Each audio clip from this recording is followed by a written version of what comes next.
हवेली अकेली खड़ी थी। हरे भरे मैदान में खंडहर का एक पहाड़। सालों की उपेक्षा ने इसके भव्य रूप को खा लिया था, लकड़ी और टूटते पत्थरों का कंकाल छोड़कर। लोग हवेली के बारे में फुसफुसाते थे, उनकी आवाज में डर और अंधविश्वास। वे कहते थे कि यह श्रापित है, एक ऐसी त्रासदी का शिकार जिसने इसके आसपास की हवा को निराशा से भर दिया था। हवेली सिर्फ एक खंडहर नहीं थी, यह भूले हुए लोगों की आखिरी जगह का निशान थी। एक खुला मुंह अनजान लोगों को निगलने के लिए तैयार। इसकी टूटी खिड़कियां खाली आंखों की तरह दुनिया को एक ठंडी खालीपन से देखती थीं। जो भी पास आने की हिम्मत करता था, उसके लिए एक खामोश चेतावनी। सालों से फुसफुसाती किंवदंतियां, हवा में बेचैन आत्माओं के विलाप की तरह। अचानक गायब होने की कहानियां, रात में गूंजने वाली खून जमा देने वाली चीखें और एक दुष्ट शक्ति जो टूटते गलियारों में घूमती थी, उसका दिल एक अतृप्त क्रोध से भरा हुआ।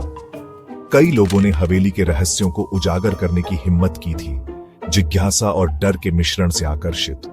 कोई नहीं लौटा। उनका भाग्य हवेली के भयानक इतिहास से जुड़ा हुआ था। उनकी कहानियां स्थानीय ग्रामीणों के दिलों में जलने वाले डर की आग में घी डालती थीं। हम मूर्ख थे, इसके लिए कोई दूसरा शब्द नहीं है। हम 4 दोस्त थे, अर्जुन, विजय, प्रिया और मैं, समीर। यह एक चुनौती के रूप में शुरू हुआ। रात के सन्नाटे में फुसफुसाया। भूतिया हवेली में एक रात बिताने के लिए, अपने साहस को साबित करने का मौका। लेकिन गहराई से संदेह का एक बीज बोया गया था। हवा भारी हो गई, अनदेखी आंखों के भार से भरी हुई। हम शेर की मांद में चल रहे थे, उस खतरे से बेखबर जो हमारा इंतजार कर रहा था। हवेली की यात्रा अंधेरे में उतरने जैसी थी। एक बार पक्की सड़क एक खतरनाक कच्चे रास्ते में बदल गई। हमारी जर्जर जीप तनाव में कराह रही थी। पत्ते घने हो गए, हवा घनी और दम घोंटने वाली, मानो जंगल खुद हम पर बंद हो रहा हो, हमें वापस मुड़ने की चेतावनी दे रहा हो। सूरज क्षितिज के नीचे डूब गया, दुनिया को एक भयानक गोदूली में डाल दिया। जंगल रात की आवाजों के साथ जीवंत हो उठा। कीड़े भिनभिनाते और चहचहाते थे, उनका कोरस ध्वनि का कोलाहल था। एक सियार के दूर के गर्जने से मेरी रीढ़ की हड्डी में कंपकंपी दौड़ गई। यहां तक कि विजय, हमारा निवासी डेयरडेविल, भी शांत लग रहा था। उसकी सामान्य बहादुरी एक तनावपूर्ण मौन से बदल गई थी। जैसे ही हवेली दिखाई दी, उसका सिलहूट मरती हुई रोशनी के खिलाफ, यहां तक कि प्रिया, हमारी निवासी संशयवादी, भी हाँफने लगी। यह हमारी कल्पना से कहीं अधिक प्रभावशाली था। अपनी झील शीर्ण अवस्था में रूप पकड़ रही थी। टूटी हुई खिड़कियां हमारे दृष्टिकोण को देखती हुई प्रतीत होती थी। एक शिकारी की खाली आंखें अपने शिकार को आंक रही थीं। जैसे ही हम जीप से बाहर निकले, लोगों के बीच एक ठंडी हवा चली, जो अपने साथ सड़न की हल्की गंध और किसी भयानक चीज का वादा लेकर हम जानवर के पेट पर पहुंच गए थे। लोहे के दरवाजे खुले कराह उठे। उनके कब्जे सालों की उपेक्षा के बाद विरोध कर रहे थे। हम आंगन में कदम रखते थे, हमारे कदम दमनकारी सन्नाटे में गूंजते थे। हवा नम मिट्टी और सड़न की गंध से भारी थी, एक तीखी सुगंध जो उपेक्षा और भूली हुई चीजों की बात करती थी। आंगन मातम से भर गया था। प्रकृति ने उसे पुनः प्राप्त कर लिया था, जिसे मनुष्य ने त्याग दिया था। बीच में एक टूटा हुआ फव्वारा खड़ा था। उसका कभी साफ पानी अब हरे कीचड़ का एक स्थिर कुंड था। मेरी रीढ़ की हड्डी में एक कंपकंपी दौड़ गई, क्योंकि मैंने उन अनदेखी आंखों की कल्पना की जो हमारी हरकत को देखती थी। हवा में मृतकों की फुसफुसाहट। अर्जुन, हमेशा की तरह व्यावहारिक, ने हमारी आपूर्ति को खोलने में समय बर्बाद नहीं किया। उसने एक लालटेन जलाई। उसकी टिमटिमाती लौ नाचती हुई परछाई डाल रही थी, जो हवेली की टूटती दीवारों पर फैली और विकृत हो गई थी। प्रकाश ने अंधेरे को दूर करने के लिए बहुत कम किया, केवल हमारे चारों ओर व्याप्त क्षय और उजाड़ को उजागर करने का काम किया। विजय, उसकी बहादुरी लौट रही थी, घबराहट से हंसा। डरावना, उसने कहा। उसकी आवाज सन्नाटे में गूंज रही है। लेकिन मैंने इससे भी डरावने पब्लिक टॉयलेट देखे हैं। हास्य के उनके प्रयास ने मूड को हल्का करने के लिए बहुत कम किया। हम सभी ने इसे महसूस किया। हवेली के इतिहास का भार हम पर दब रहा था, हमें अपने अनदेखे भयावहता से दबा रहा था। भाग 5। जब अंधेरा छा जाता है। रात एक कफन की तरह उतरी, हवेली को अभेद्य अंधेरे में ढक दिया। हम अंदर दुबके हुए थे। प्रकाश का हमारा छोटा सा आश्रय चारों ओर से दबाने वाले दमनकारी अंधेरे के बिल्कुल विपरीत था। मौन केवल आग की चटकती और हमारे दिलों की धड़कन से ही टूट रहा था। हमने कहानियों और चुटकुलों से खुद को विचलित करने की कोशिश की, लेकिन हवेली की उपस्थिति अपरिहार्य थी।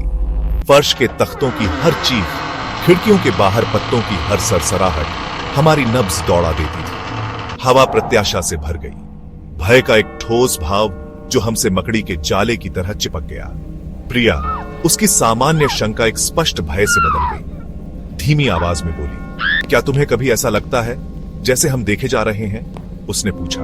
उसकी निगाहें घबराहट से कमरे के चारों ओर घूम रही थी। हम सभी ने इसे महसूस किया। अनदेखी आंखों का एहसास हम में समा रहा था। किसी का वजन या कुछ हमारी टिमटिमाती रोशनी की पहुंच से ठीक परे खड़ा था। मेरी रीढ़ की हड्डी में एक ठंडी कंपकंपी दौड़ गई और मैंने खुद को अपनी सांस रोकते हुए पाया, थोड़ी सी भी आवाज सुनने के लिए जो हमारे सबसे बुरे डर की पुष्टि करेगी। भाग 6। परछाइयों से फुसफुसाहट। खून जमा देने वाली चीख ने सन्नाटा तोड़ दिया। प्रिया, हम अपने पैरों पर चढ़ गए। हमारे दिल हमारी छाती में धड़क रहे थे। हमारी नसों में एड्रेनालाइन दौड़ रहा था। वह क्या था? अर्जुन हकलाया। उसकी आवाज उसके डर को धोखा दे रही थी। इस रास्ते, विजय चिल्लाया। एक लालटेन पकड़कर चीख के स्रोत की ओर दौड़ा। हम पीछे पीछे चल पड़े। प्रिया के आतंक के सामने हमारा अपना डर पल भर के लिए भुला दिया गया।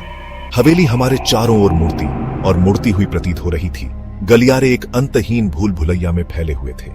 हवा ठंडी हो गई, सड़न की गंध तेज हो गई, मानो हम हवेली के अंधेरे के बीचों बीच उतर रहे हों। दरवाजे बंद हो गए, हमें अंदर बंद कर दिया और तापमान गिर गया। हवा कब्र की ठंड से भर गई। अन्य हर जगह और कहीं नहीं थी। उसकी भूतियां हंसी हॉल में गूंज रही थी। उसकी बर्फीली सांस हमें हड्डी तक ठंडा कर रही थी। वह हमारे साथ खिलवाड़ कर रही थी। उसका क्रोध एक ठोस शक्ति थी जिसने हमें पूरी तरह से निगलने की धमकी दी थी। फिर जैसे ही हमारी आशा कम होने लगी, हमें एक ढहती हुई दीवार के पीछे एक छिपा हुआ रास्ता मिल गया।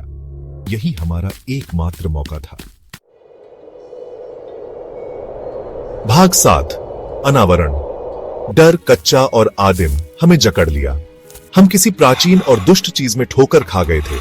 कुछ ऐसा जो चाहता था कि हम चले जाएं। लेकिन जिज्ञासा एक लौ की ओर आकर्षित पतंगे की तरह हमें मौके पर ही जड़ बनाए रखती है।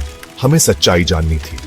हमें फर्श के नीचे छिपी एक पुरानी डायरी मिली जो कभी नर्सरी थी। फीकी स्याही ने प्यार, विश्वासघात और इतने गहरे दुहक की कहानी का खुलासा किया कि यह मौत को पार कर गया था।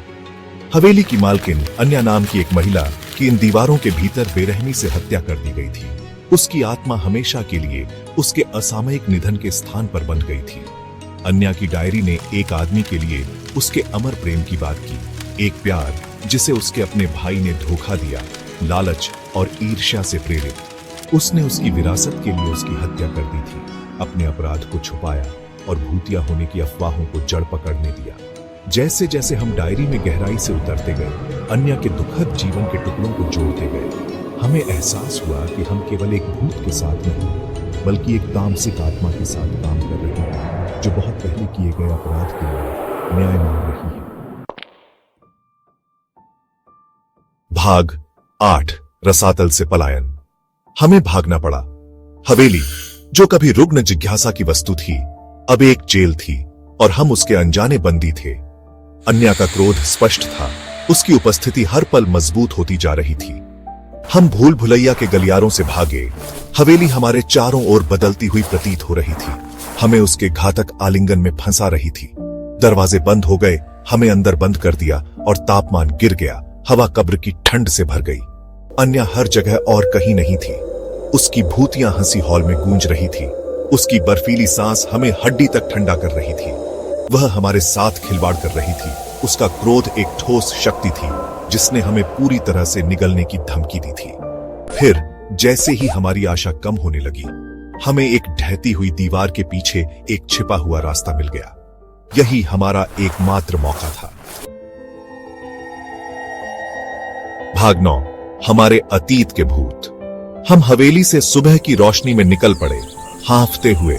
हमारे फेफड़े जल रहे थे, हमारे पैर राहत के लिए चिल्ला रहे थे। उन शापित दीवारों के भीतर हमने जो भयावहता देखी थी वह हमारे दिमाग में समा गई थी, जो उस अंधेरे की एक भयावह याद दिलाती थी जो हमारी दुनिया की सतह के नीचे दुबकी हुई थी। हमने उस रात के बारे में फिर कभी बात नहीं की।